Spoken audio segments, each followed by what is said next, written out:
Hello, Wakulla, and welcome to the Wakulla Sunday radio program. I am Herb Donaldson. A buzzer took a monkey for a ride in the air. The monkey thought that everything was on a square.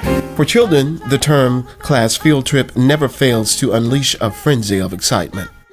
Though reading, writing, and arithmetic are important, nothing compares to fresh air, birds, and snakes, real or imagined, lurking in the depths of such places as the St. Mark's Wildlife Refuge. This past weekend, a special ribbon-cutting ceremony was held to introduce the public to Nature's Classroom, a new building located next to the Refuge Visitor Center.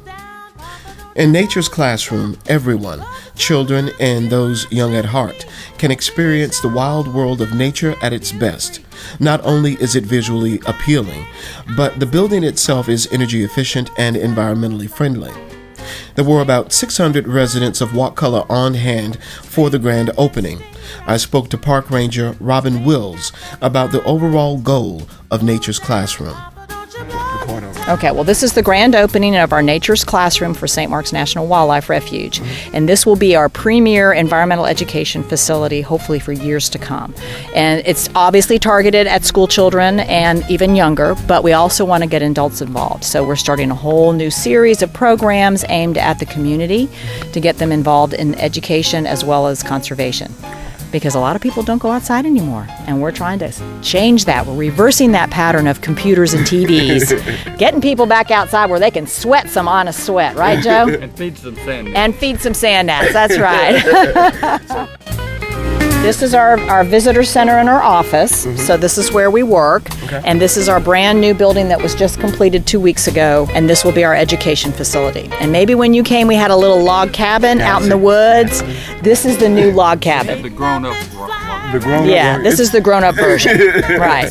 So the log cabin went away, and this was actually paid for with stimulus funds. So this is your taxpayer dollars helped to put people to work to build this building. So the whole thing was supposed to be benefiting the whole community, not just St. Mark's National Wildlife Refuge. So the idea is now we're going to try to offer this to partners to use, state partners, national partners, regional partners for trainings, professional development, networking. So this building's going to be hopefully a beautiful piece of the entire community. Someone coined it as the classroom in the pines, and there are pines out there. There's also oak trees and beech trees and maple trees and stuff, but yes, our classroom in the trees that people could come and have retreats and trainings and, like you said, get away from the fax machine, the email, the BlackBerry, the iPhone, everything else. So I'm hoping that the community embraces it. Many who work for the refuge are volunteers from Wakulla, Leon, and surrounding counties. Oh, yes. I think I have 65 working today in all different aspects. We have 2-hour shifts, and we have people rotating in to do all different kinds of things all day long. And this is my list, because I'm in charge of all the volunteers. So this is everybody that I have scheduled for Saturday and everybody I have scheduled for Sunday. So, Joe, you're a volunteer? I'm a volunteer. Can you tell me what it's like? It's a labor of love. We wouldn't be doing it if we didn't love St. Mark's Wildlife Refuge. In fact, I was a manager here for 23 years, and I have never been able to cut the umbilical completely. You know, I do special events, and I work on the Florida National Scenic Trail, and, well, you got to know what we started with, which was zero. We had nothing, then we had a little log cabin, and this is the log cabin grown up here. It's a high-tech facility as compared to what used to be here. I'm a visitor services ranger, which means I work with people who come here. And I'm a 30-year biology teacher, worked at FSU, and I came here to volunteer, and they decided to hire me. And it's my dream job, and it's the best job I've had. I've had 3 so far. I did quite a stint at Florida State, and then when I moved over here, I decided volunteering was a good idea, and it has been so much fun. We see them from this high all the way up to, old folks who come to visit. To tell you the truth, it's what any retired teacher would love to do, and we have a lot of volunteers, Jane Storm and others, former retired teachers who we could not run the refuge without them. You're sure to be a lover. One of the groups is the Photo Club. I spoke to a few members. My name is Carol Robertson. Lois Hosnick. We are volunteers as well as members of the photo club itself. I'm the liaison to the arts for the photo club, and Lois is my right hand. Now, the vice president of the St. Mark's National Wildlife Refuge Photography Club, Teresa Dara, is working on getting images that were actually taken by photo club members here on the refuge and making them into postcards so people will be able to come, and if they don't have a camera but they want to take a little piece of what's really here back with them, they can get one of these postcards and know that that's what's here. Teresa Dara. Well, we started just over 4 years ago, and our main thing was to get people outdoors, and our main focus is on children and families, because we want to get them outdoors and involved in the refuge, how to save the wildlife and save our area. So a good way to do it is through photography. They can do outside, and then they can do a little computer techno work that kids love to do. Well, I always did pictures growing up. You love to have little snapshots of everything you do, but wildlife, probably the last 10 years when we really got involved with the refuge, when you really see what's here and beautiful. And taking pictures makes you notice things a lot better. Well, like I say, our main need is to get kids into it. Nowadays everybody's budget cuts and everything, and we want people to know that we need money for refuges and to save lands. So by them taking a picture, that you can't take anything with you. So by taking a picture with you, then you have a little piece of it yourself. Comes a summons. You can hide behind the door. Comes Lori Nicholson, the environmental education specialist, along with the refuge staff and volunteers, are largely responsible for the progress that has occurred thus far. The stimulus funds from the American Recovery and Reinvestment Act were used to incorporate local vendors into the project, making Nature's Classroom the enchanting edifice it is today. The ribbon cutting was about to begin. I approached Robin Wills for insight on the spokesperson, Cindy Donner. Regional Director Cindy Donner from Atlanta, Georgia. Now, she's the director of all the U.S. Fish and Wildlife Service in the Southeast. So she represents a lot of refuges, fish hatcheries, places just like this. Nothing can be done. Before we had this center, we had a 950 square foot cabin, which was about 30 years old. So you can imagine what the challenges were to have an education program within there. But Lori did a great job. I mean, they started with...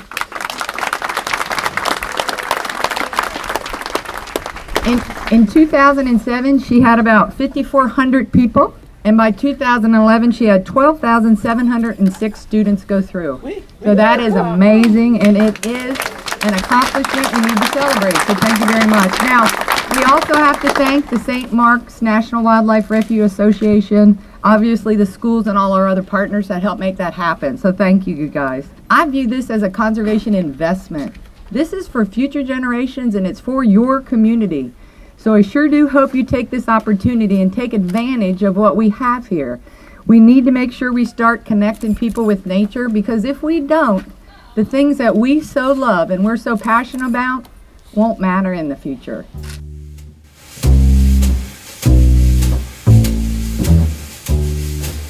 With the ribbon cutting behind us, I made my way to the keynote speaker of the grand opening, Bill Thompson III. He's the author of many books on birding. He's also an ecotourism consultant, father, and guitar player. He talks about the magazine his family started many years ago. Around in the snow. I'm Bill Thompson III. I'm the editor and co-publisher of Birdwatcher's Digest magazine. Well, we started it in our house in 1978, and I was in 10th grade at the time, and we started it just kind of literally on the kitchen and dining room table. My mom used to write out all the subscription records on cards that we kept, trying not to get mayonnaise on them and stuff. But yeah, so now we actually have a staff of 12 people and circulation of about 50,000, and yeah, we're still publishing the print magazine, but we also do digital versions. We're about to have an app for the magazine too. So, well, a couple of years, maybe 4 years ago, there was a Fish and Wildlife Service event up in Tennessee, that brought together all the sort of refuge managers and communications directors and programming people, and they had me do a talk that day on getting kids outside, and played a little music. We just had a really fun time. We ended up that night in one of the hospitality rooms playing music and laughing and telling jokes, you know. And I just made a lot of good friends, and so a lot of those folks have called me over the years to come and give talks at their various refuges. That was a regional thing that was, I think, throughout the Southeast. So this is a result of that meeting. I met Lori there and Gary, and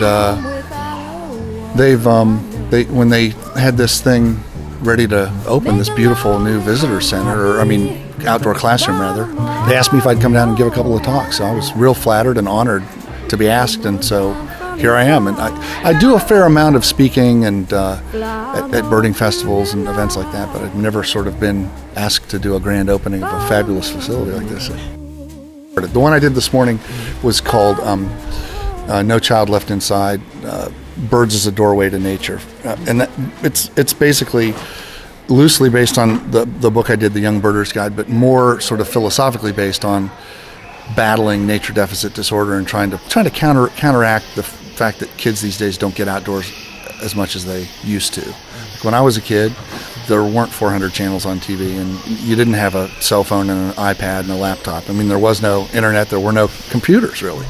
So I spent all my time outside catching crawdads and throwing rocks and playing tag and riding bikes and building forts, and that's kind of lost these days because kids they have a lot of other things competing for their time and attention, and it's a very different world these days. It's not a lot of parents might not feel safe letting their kids ramble through the woods all by themselves, which is basically all I did for the first 16 years of my life, pretty much. And so the book is my contribution to the larger effort that a lot of teachers and environmental educators have launched to fight nature deficit disorder, get kids outside. So that's why facilities like this are so important to bridge that gap.